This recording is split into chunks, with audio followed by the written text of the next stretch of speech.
L'indemnité de licenciement. Tout salarié licencié, sauf faute grave ou faute lourde, a droit à une indemnité de licenciement. On va distinguer essentiellement deux catégories d'indemnité de licenciement. La première, qui est issue du droit du travail, l'indemnité légale de licenciement, qu'on appelle encore ILL. La seconde, qui elle va être issue de la convention collective à laquelle dépend le salarié, qui s'appellera l'indemnité conventionnelle de licenciement, ICL.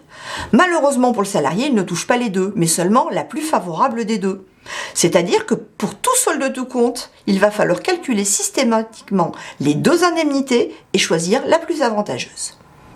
Il existe d'autres indemnités de licenciement moins courantes. Par exemple, l'indemnité contractuelle de licenciement. Celle-ci va être directement indiquée et notée dans le contrat de travail du salarié. C'est-à-dire qu'il y aura une clause dans le contrat de travail qui dira qu'en cas de licenciement, alors généralement il y a des réserves quand même qui sont mises, le salarié percevra telle indemnité de licenciement. Bien évidemment, ce n'est pas une clause extrêmement courante, elle est réservée au haut potentiel, généralement au cadre dirigeant.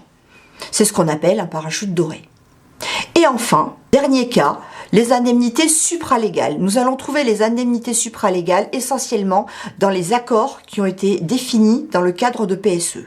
C'est-à-dire que ce sont des indemnités qui sont données supérieures effectivement à ce que la loi ou la convention collective prévoit. Nous allons maintenant voir le calcul de l'indemnité légale de licenciement. Il est très simple, un quart de mois de salaire par année d'ancienneté jusqu'à 10 ans, un tiers de mois de salaire par année d'ancienneté au-delà de 10 ans. On va prendre comme année d'ancienneté les années ainsi que les décimales. Par exemple, un salarié qui a été présent 12 ans et 3 mois, on va prendre 12,25 années d'ancienneté pour faire le calcul. Maintenant, qu'est-ce qu'on attend par mois de salaire?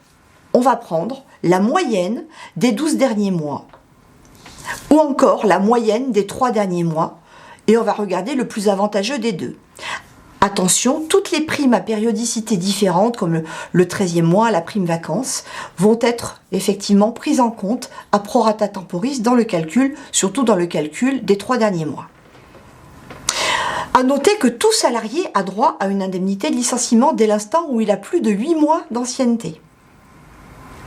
Le montant de l'indemnité de licenciement, donc le calcul que nous venons de voir, est identique pour tous les types de licenciement, pour tous les motifs de licenciement, que ce soit du licenciement pour faute simple ou du licenciement économique, par exemple.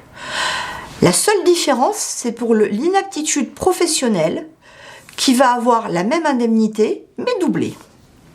À noter que, en cas de licenciement pour force majeure, il n'y a pas d'indemnité de licenciement, sauf si la force majeure est liée à un sinistre, ce qui reste quand même relativement rare.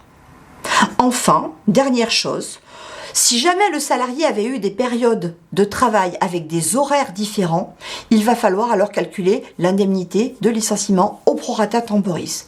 Par exemple, un salarié qui aurait été présent pendant 10 ans à temps complet, puis 3 ans à temps partiel, puis à nouveau 10 ans à temps complet, cela va demander effectivement de faire un calcul pour proratiser les différentes périodes.